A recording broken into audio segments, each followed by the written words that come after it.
Hey guys, welcome back to Designs by Sunshine. I am back at it again. As you can see, I am getting all of my vessels together because I have a big order, so stay tuned. Okay, you guys, so I've gotten out these are 10-ounce containers and they hold 8 ounces of wax. And then here I have 2-ounce containers and they hold about 107 or 1.75-ish ounces of wax. And these are sample candles. And then I have here my wicks that I like to use. And these wicks are the four, the CD4 wicks, and these are going to be used for the sample candles. So right now I am just preparing everything. I will be doing 30 of these, 2 cents, and then these are customs, so they were requested. These are going to be green apple. I'm going to make 2 of them without any wicks, and then I'm going to make 2 of them with wicks. The 2 that I'm making without wicks is because the customers that want these actually use a wax warmer. So it's like a little wax warmer plate or lamp that you just sit your candle on top of or underneath the lamp light, and it just melts the wax. So there's really no need for the wick to be inside of the candle because they're not going to light it. And then I will be cleaning all of my containers with this here. This is just rubbing alcohol and water mixed. So I like to spray out all of my containers just to get any dust or debris outside of them before adding the wax in. Then that way there is no wax or I'm sorry, no debris or dust or anything inside of the candle. So I have my um, little burner set up over here. And this actually has 48 ounces of wax inside of it, ready to go. And then over here, if you could see right there, I have my little wax pot because I am going to actually be using that for the 8-ounce waxes or wax candles. Um, yeah, so the one over here has 48 ounces, so that's enough wax for the 32 ounce tins that I have. But I am going to be doing 2 separate scents, so I will be splitting that up so that I can add the scent and the color once all of the wax have melted. So I will come back once I have all of the vessels cleaned, all of the wicks in, and everything ready to go. So I will see you guys in a minute.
Okay, you guys, so I wanted to show you how I put my wicks inside of the containers.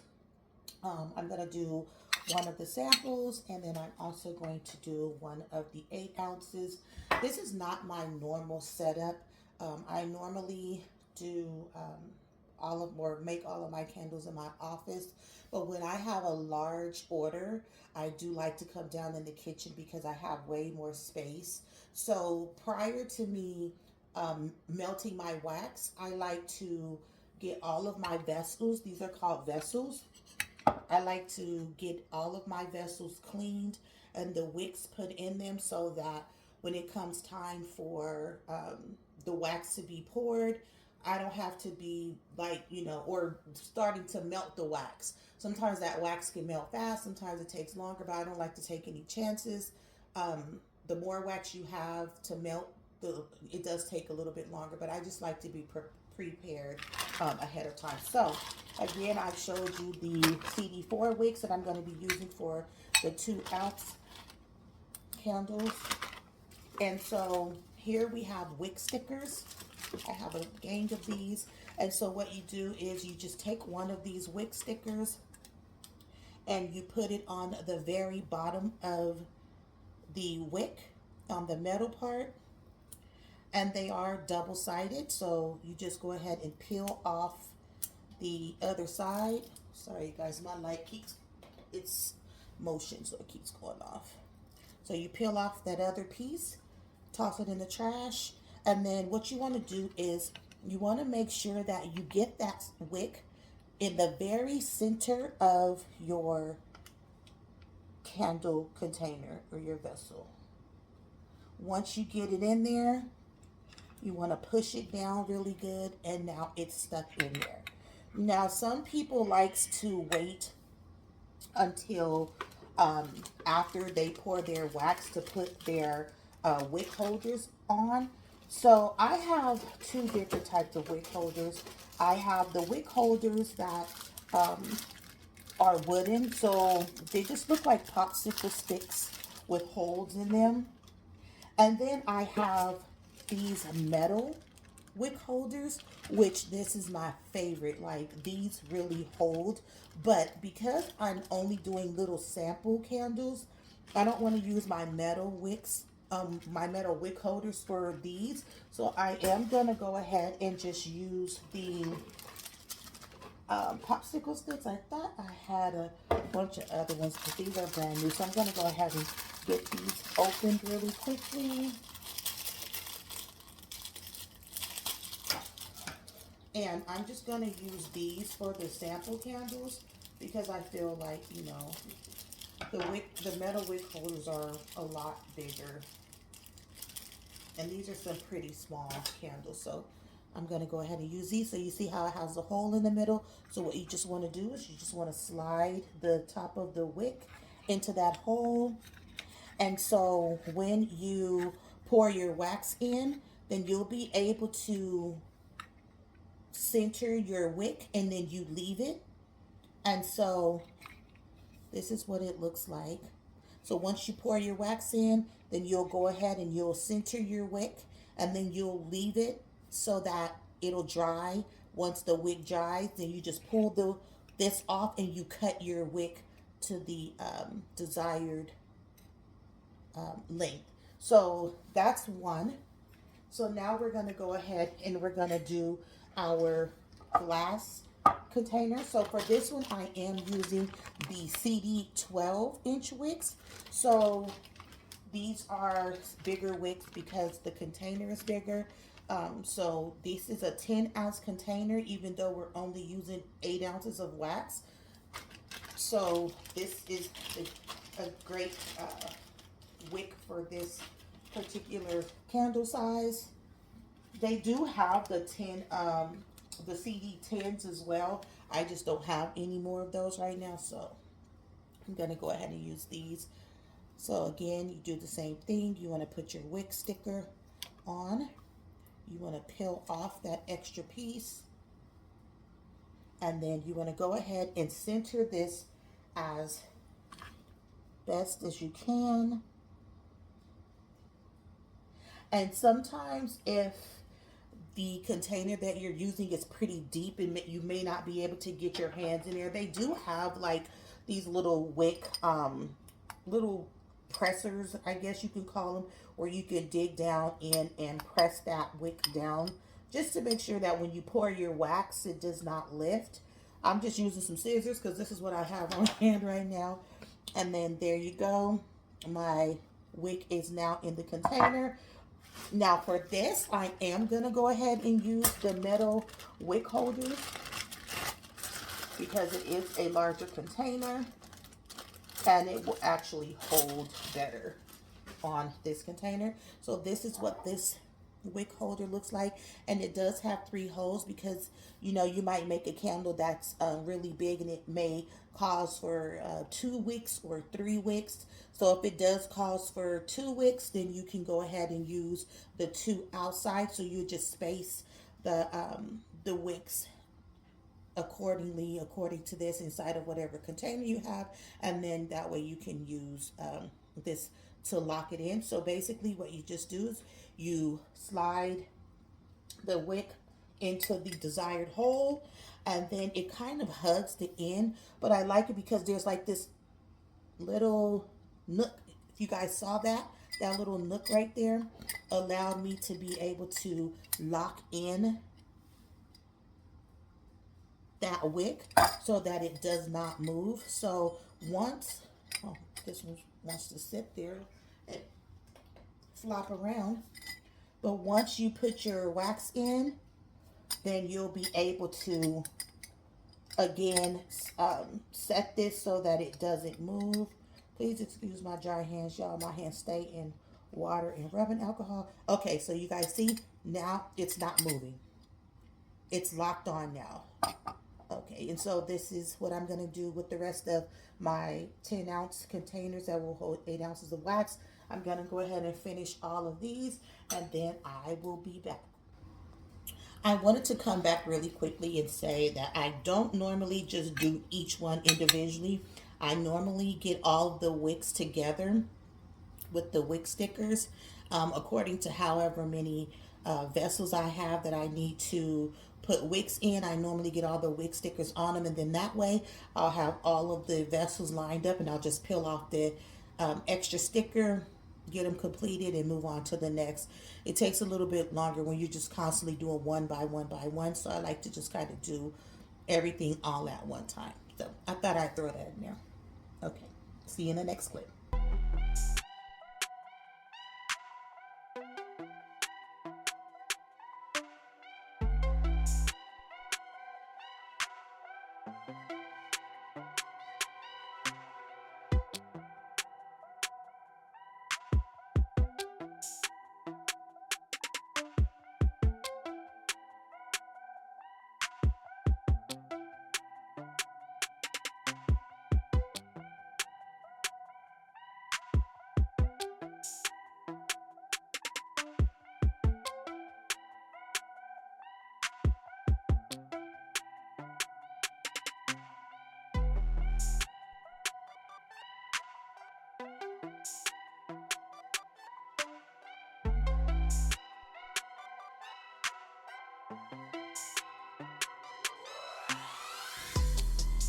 Okay, you guys, so as you can see, the temperature of the wax is now at 161.4 Fahrenheit. So I'm going to go ahead and unplug this and get ready to add in my fragrance and my color. So I have this container here, and it holds all of my colors that I have. And so we are going to be using the green apple because we are making a green apple candle. So I'm going to just go ahead and grab the apple green dye. And then here we have the green apple scent that I'm using. So this green apple is by Nykiea. And I normally use Candle Science fragrances, but they don't have just green apple. So I have this. So I have my green apple fragrance here, and this is 72 grams, which is quite enough for 8 ounces for each 8-ounce candle. So that's times 4. And so what we're going to do now, you see we're at 160. So we're going to go ahead now and we are going to add in our fragrance. I like to get in every last drop. Okay. And now I'm going to go ahead and remove my thermometer. And I am going to go ahead and, okay, you guys, sorry about that. So I'm going to go ahead and add in my color. So normally I would really make sure that I count how many drops I would put inside of my oil when it comes to the fragrance, or not the fragrance, but the color. And the reason being is because you want to make sure that when you're making candles, all of your fragrance, Nykiea. I'm sorry, you guys. I am trying to wash this little spoon. Okay, you guys, sorry about that. I was trying to wash this little spatula because it has some paper on it. But so normally what I would do is I would count how many color drops I put inside of the oil so that I can make sure that when if I am going to be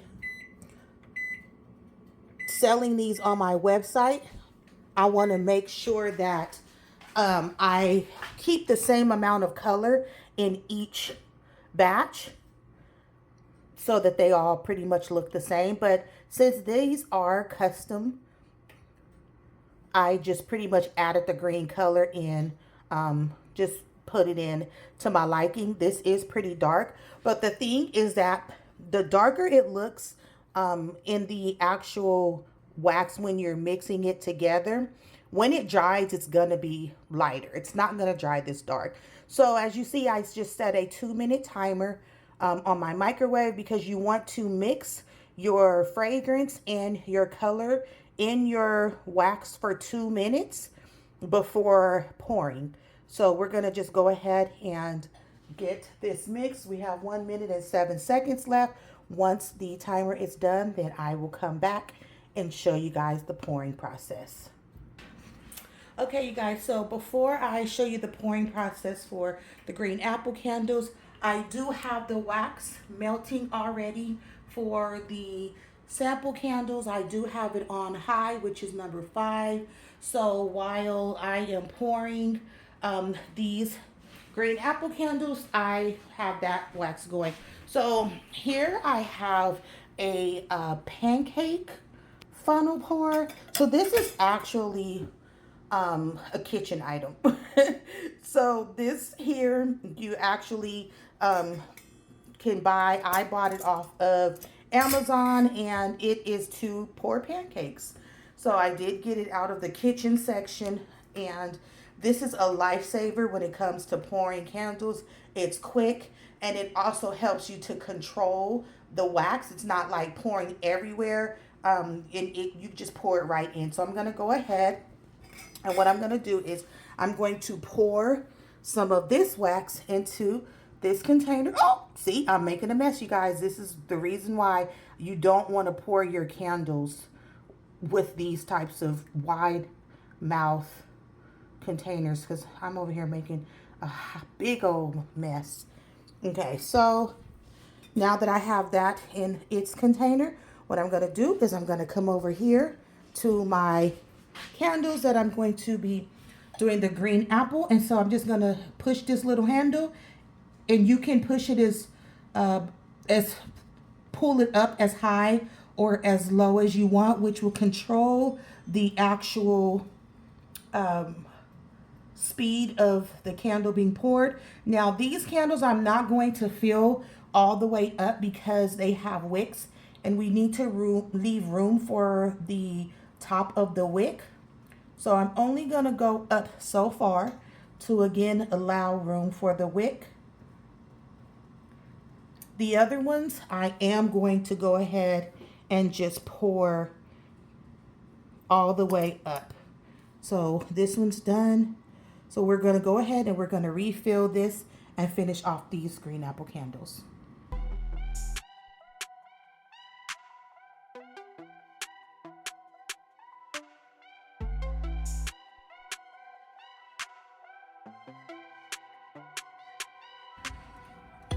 Okay, you guys, so you see that this wax is now melted and it is at 161 degrees. So I turned this off, and I'm going to remove that from the hot plate.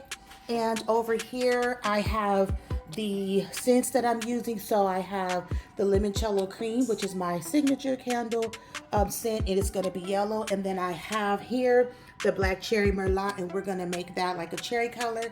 I'm gonna go ahead and quickly clean this out by wiping out the excess wax and then spraying some of my water and rubbing alcohol concoction in here to clean this out so that I can get ready to pour the other candles.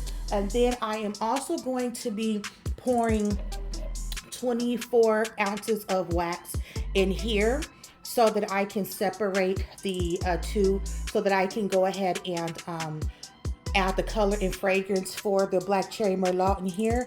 And then I'm gonna go ahead and just use the container that the wax is in now to add the limoncello cream and the yellow color. So once I'm done with all of that and I start pouring, I will show you guys.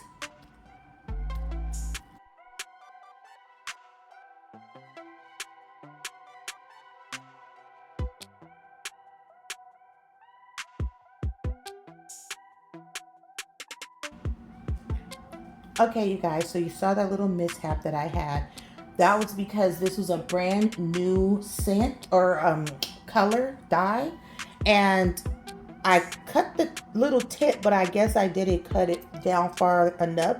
So when I squeezed it, it popped the whole little nozzle off. I thought that the entire bottle went inside, but it didn't. So this is how much was used, which is perfectly fine for this amount of wax. I did fish out the little thing that was supposed to help with you know, controlling the color drops. However, again, this is a custom. So when I'm making my black cherry merlot candles for home, I do know exactly how many drops I need to put in a certain amount of wax. We're gonna go ahead and get these poured so that we can get the limoncello poured, and then we will be done and these candles can dry.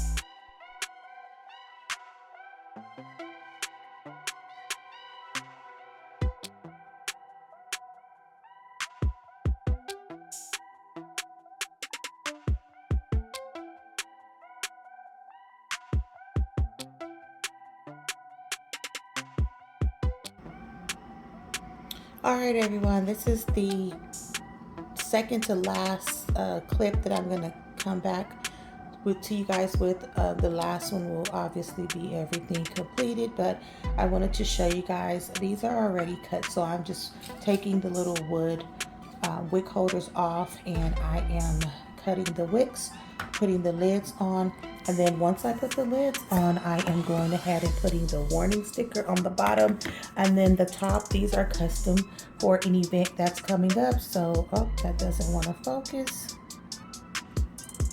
Oh, okay, well, anyways, it has my business name up top. It has her picture from the event that she's going to be having, as well as the scent of the candle, and then the information as far as the container size and the wax ounce in grams.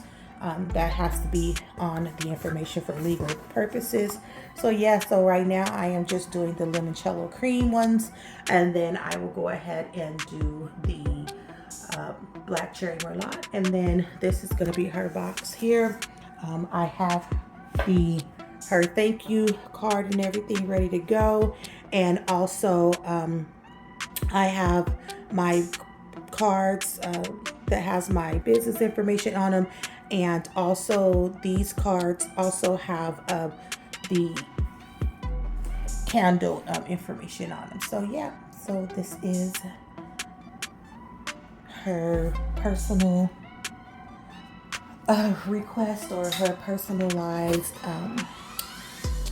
label. I print and make the labels myself. So yeah, so all of the labels can be customized to however you would like them to be. And since she's having an event, we went ahead and customized them with the picture and information that she gave me These are really small candles. Well, they're 2 ounces, so in the palm of my hand, this is what they look like. They are only sample candles because they are going in little what they call swag bags. So it's just like a little bag that just have a bunch of different little goodies in it for those who participated in the event. So see you in the next clip.